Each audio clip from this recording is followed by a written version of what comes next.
By now, you've probably heard of Alibaba, the Chinese internet giant that's able to reach millions upon millions of previously unreachable Chinese consumers. The company went public this month on the New York Stock Exchange and became one of the most valuable in the world.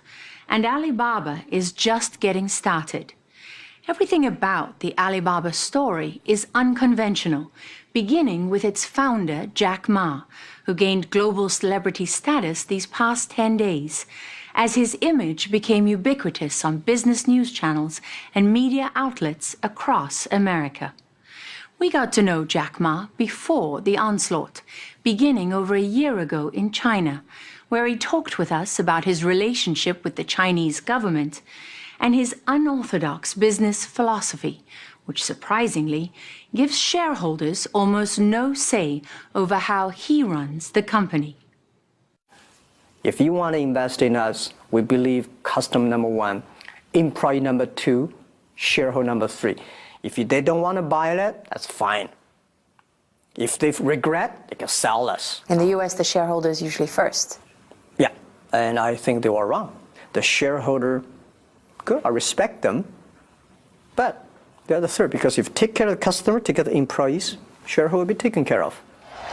Ma's unconventional view didn't stop Wall Street from pouring $25 billion into his company, now listed on the New York Stock Exchange as Baba.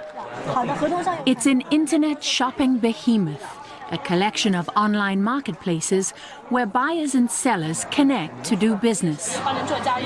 Most of the company's money comes from advertising and small transaction fees.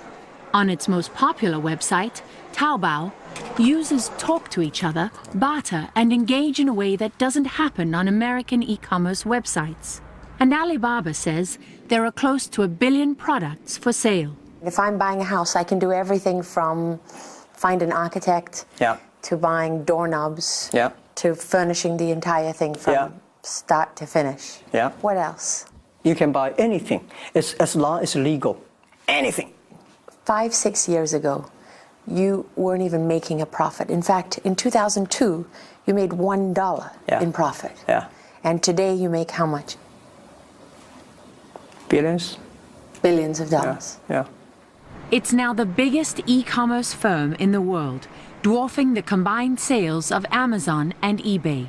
And Alibaba has helped create hundreds of millions of internet consumers, a whole new social class in communist China, people who never had access to modern commerce before Jack Ma came along. And now you have 500 million registered users. Yes. It's only like a little bit more than 40% of China population, and we need more.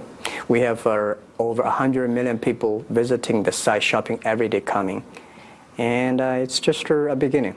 When Jack Ma dreamed up Alibaba in 1999, the online world looked nothing like it does today. The most popular search engine was Yahoo, not Google. There were no iPods, iPhones, or iPads. Only 4 out of 10 American homes had internet connections. And the World Wide Web barely reached all the way to China, where retail stores were rare outside the big cities. For most of the country, there was no such thing as package delivery or credit cards. The only way to buy anything was face-to-face and in cash. When we started the e-commerce, nobody believed that China would have e-commerce, because people believe on the guanxi, face-to-face, and all kinds of networking traditional ways. There's no trust system in China.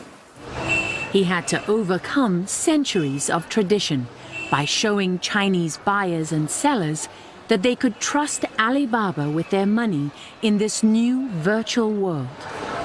He did it by guaranteeing the transactions and creating his own payment system, an escrow account where Alibaba holds the buyer's money until the goods are delivered. Every day we finish more than 30 million transactions. And that means that you are buying things from somebody you have never seen. You are giving products to the person you have never met. And there are some guys you never know that he's going to take your products to that place, to that person. I want to tell the people that the trust is there. Because it's all about trust. It's all about the trust. Now anyone, rich or poor, with access to the internet and something to sell, can connect with hundreds of millions of potential customers on one of Ma's websites. Ordinary people in China, who never had a way to do business with each other before, today have a stake in the online world. That idea was revolutionary. It created millions of jobs and made Jack Ma a hero to millions of Chinese. This is your old stomping ground, right? Yep. We met Jack Ma in Hangzhou, an ancient city in southeastern China, famous for its beauty. This is where he grew up poor in the 1960s, during the chaos of Mao Zedong's Cultural Revolution, when the country was cut off from the West. Then in 1972, Richard Nixon came to his hometown. It was the first visit by a U.S. president to communist China, and the city became a mecca for foreign tourists. Through them, 12-year-old Jack got his first glimpse of a world beyond China. The name Jack was given by an American tourist. He told us how he taught himself English, walking up to foreigners and offering free tours in exchange for free lessons. Unlike many successful Chinese entrepreneurs, Jack Ma never studied in the U.S. He also had no status, money, or connections. The only other way to get ahead in China was education, and he failed the college entrance exam twice. My parents do not want me to take examinations again. Because they didn't want you to fail again? Yeah, they believe I will fail again. How did that affect you? That's a good question. Nobody asked me how that affected me. That really affected me a lot. I failed for the first time, and then I asked for looking for jobs. I went to interview jobs for about 10, 15 times, and all rejected by people. Why did everyone reject you? I was not the standard that normal people like. Because you were small? I was small. And skinny? Skinny, not handsome, and terrible. The way I talk, and they probably just don't like it. Ma made it into college on his third try and became an English teacher. With no computing or engineering background, he's an unlikely tech titan, but he says he was captivated by the internet from the moment he first saw it in 1995, when he came to the U.S. as a translator. I never touched keyboard before. I never using computer before, and I say, "What is internet?" He said, "Jack, search whatever you want on the internet." I said, "How can I search? What does search mean?" He said, "Just the type." I said, "I don't want to type." Computer is so expensive in China, I don't want to destroy it. He said, "It's not a bomb, just the type." So I typed the first word called beer. At that time, very slow. Come out the American beer, Japan beer, and the German beer, but no China beer. So I was curious and I typed China. No China, no data. Came back to Hangzhou with $1 in my pocket, scared, worried, and I came back and I said, I want to do something called internet. His first two ventures failed. 4 years later, he convinced some friends and former students, most of whom had never used the internet, to invest in him and his vision for Alibaba. With just over $50,000 in seed money, the company was born. Today, it's valued at $231 billion and is headquartered in Hangzhou, on a sprawling state-of-the-art campus that rivals any in Silicon Valley. Ma's personal fortune makes him the richest man in China and one of the most influential. It's impossible to run a business on Alibaba's scale without official blessing. You were quoted saying, when you have millions of small companies using your site and billions of dollars in transactions every day, the government cares. Yeah. So what do they care about? They care that I can stabilize the country. I told the government, if people have no jobs, you are in trouble. Government will be in trouble. My job is to help more people have jobs. So usually when people succeed in China, they either have connections, political connections, or they come from a wealthy family. You had neither. No. And you've done this without interference from the government? Well, I never got 1 cent from government. I never get 1 cent from China banks. So I'm very independent. That was true when Alibaba began, and most of its capital still comes from abroad. But more recently, some of its smaller investors have included institutions with ties to China's ruling elite. Alibaba has also benefited from Chinese government policies that make it difficult for foreign competitors to operate there.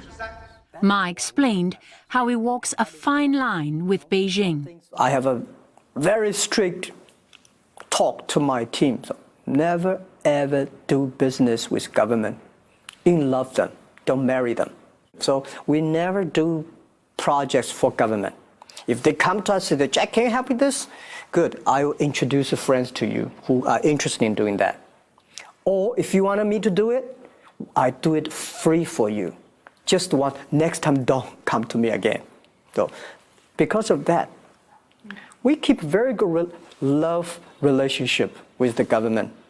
When we pressed Ma, he acknowledged there are times he has to bow to Chinese authorities, though he was surprisingly frank about a subject that's also sensitive among U.S. internet companies, including Google, Facebook, and Yahoo. You gather more information on Chinese citizens than anyone else in the country. You mean me? Yes. Yeah. So when the Chinese government comes knocking on your door asking for that information, how do you handle that? What do you do? Okay. We have a very strict process working with the government. If they want to do it, it's related with the national security, we work together. Any country, any citizen, anywhere, you have to work. I believe Google has to do. If it's the national security of the USA, Facebook has to do it, Alibaba will definitely have to do it. What worries some investors is the possibility that China could take control of the company and all of its assets at any time. And then there's Alibaba's unusual corporate structure, which puts all the power in the hands of Jack Ma and a small group of insiders. First of all, I want you to put on this. But there's another side of him that's little known outside of China, where he's a celebrity. A cult of Ma reaches across the country and inspires almost fanatical loyalty among his employees and their families, who record his speeches and quote his sayings. Here he's dressed as a punk rocker, performing for an enthusiastic audience of 20,000 Alibaba workers at a company anniversary celebration. You are so beautiful to me. The Chairman Ma show is now playing here in the US, bringing with it the potential of hundreds of millions of Chinese consumers for products made in America. So this is not Jack Ma's American invasion. This is not Google, Amazon, eBay, be afraid. We come to help, not invade. For example, bring the US small business come to China. This is something that we can do better because we have 100 million buyers today, every day. We don't know, 3 years, 300 million? We started giving loans to small business. Within 20 months, we have already given loans to over 260,000 small business. Average company only get a $5,000 US. So you gave 260,000 loans in 20 months? Yeah, 20 months. I don't want to give a big loan. We just give small, medium size. $8,000 is the limit. And your default rate on those loans is less than 1%. 1%. 0.9. And you can do this because of the records that you keep on your buyers and your sellers. So you have, that's really how you base the credit rating. Yeah. That's every move, every behavior you use on the internet. This behavior gives you the best rating system. And we can know we can borrow our $5,000 or $3,000. Why? Depending on how reliable I am. How reliable, who your customer is, what kind of things you buy, which address you send it to that area, and the value of the area, how much, and the computer can know what's your pay capability. We want to making sure the small business survive. We want to making sure the young people, this is all the young people that they are making the world changing. They are changing China. Alipay actually is a very unique business model. It's a service that because the buyers does not trust the sellers, and the sellers does not trust the buyers. So we build up escrow services. The buyer wire the money to Alipay, and we will inform the sellers, we receive the money, please send the products. So the buyers see the product, if they're happy, we wire the money. Not happy, return the money, return the products.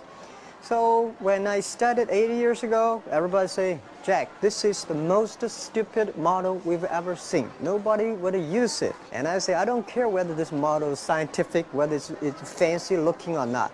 As long as it works, it helps build up the trust.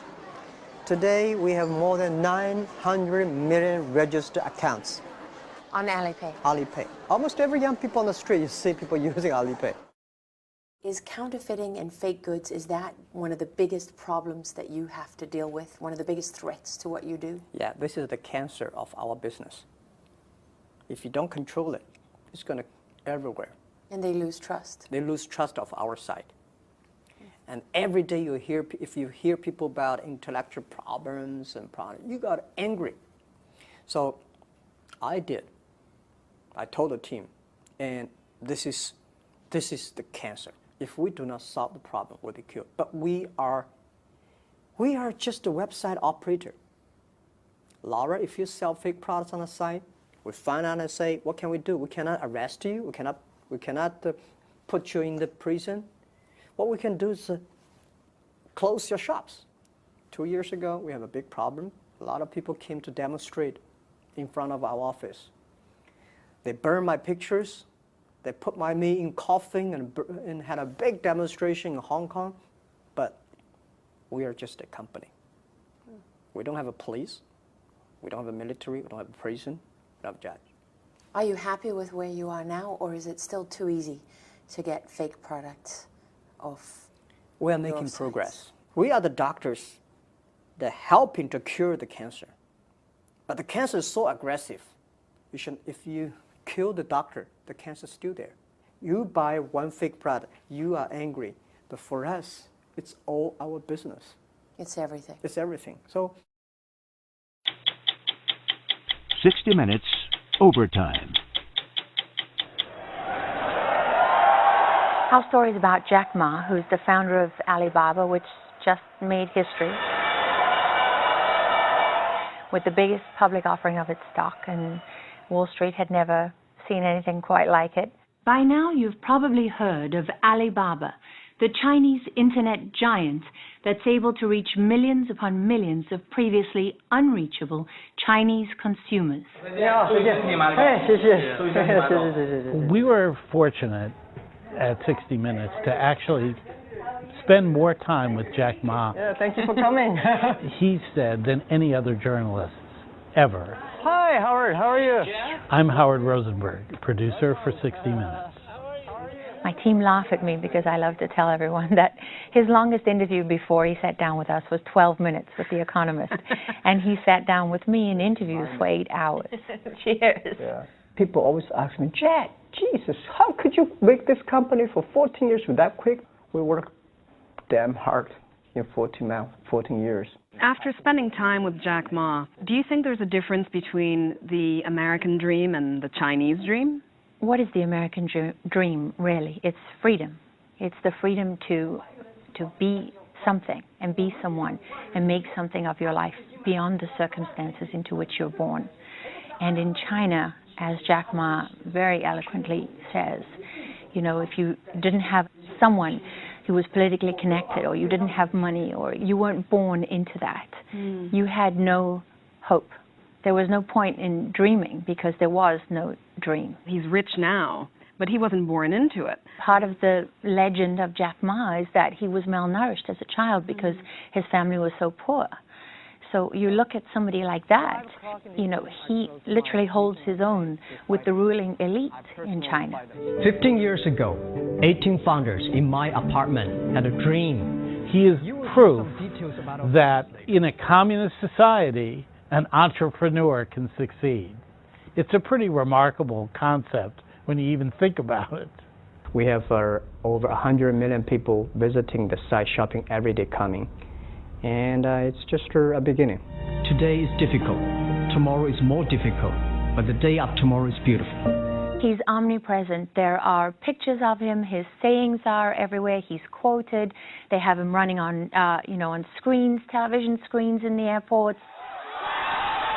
Jack Ma is pretty unique and pretty quirky by American standards. You are so beautiful to me. Eyes everywhere, eyes everywhere. Stop. Sure, stop. Okay, stop. Jack Ma did some card tricks for you. Jack, where is this one going to be? You look both amused and skeptical. So you don't believe my trick, right? You give me the phone. I'm not an expert, but he was impressive. Is this the card? Yes, that's the card.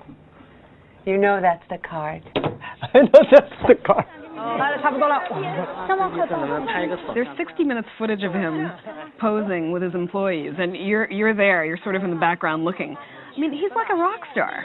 He's like a rock star, and you know what? That's not manufactured. I mean, it looks genuine. 8-year anniversary in the company. They are crazy about him, and they are in awe of him. Everybody wanted to be near him. Okay, 谢谢. Bye-bye. He has a curious way of making his employees happy. The mass weddings. He does, and we're looking at the footage, and we're talking about it as a team, and what is he doing, and why is he doing this?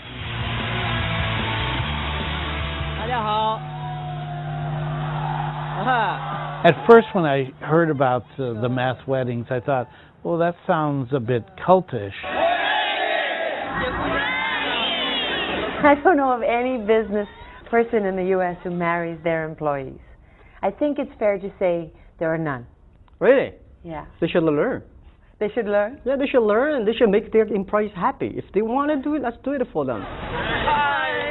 The way it works, I believe, is that couples get married in a variety of ceremonies.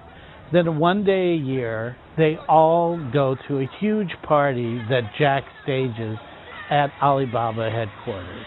Why we do this? Yeah. 10 years ago, because the SARS, bird flu, all the employees in the company was quarantined. And I was locked in the room for 10 days. But when I left the room, I said to myself, life is so short, so beautiful.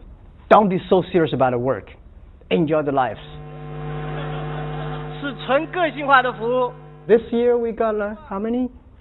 600 or 700 couples. And I'm announcing, guys, today you'll be married. 多生孩子，谢谢。You love it. Oh, love it.